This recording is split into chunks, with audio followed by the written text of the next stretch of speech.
ഹജ്ജിന്റെ സുപ്രധാന കർമ്മമായ അറഫ മൈതാനിയിൽ വിശ്വാസി ലക്ഷങ്ങൾ സംഗമിച്ചു.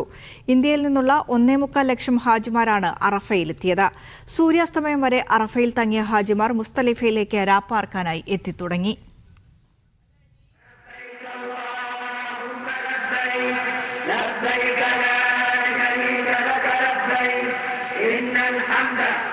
ജീവിതത്തിൽ ചെയ്ത തെറ്റുകൾ ഏറ്റുപറയുകയാണ് വിശ്വാസികൾ.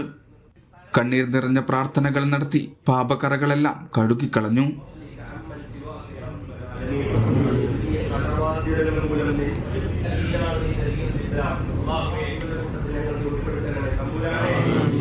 നമുറായിൽ നടന്ന അറഫ പ്രഭാഷണത്തിന് ശേഷം കാരുണ്യത്തിന്റെ പർവ്വതം ശുഭവസ്ത്രധാരികളാൽ നിറഞ്ഞു.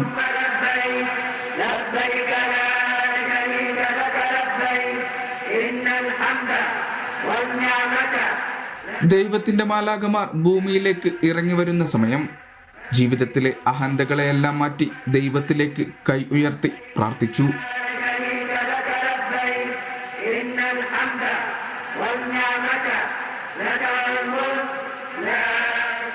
ഹജ്ജ് വിശ്വാസിയെ ഉമ്മ പെറ്റ കുഞ്ഞിനെ പോലെ പരിശുദ്ധനാക്കുന്നു.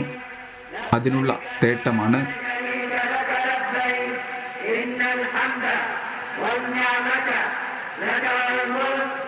ഹജ്ജ് അറഫയാണെന്ന പ്രവാചക വചനത്തെ അന്വർത്ഥമാക്കിയാണ് 18 ലക്ഷത്തോളം വിശ്വാസികൾ അറഫയിൽ സംഗമിച്ചത്.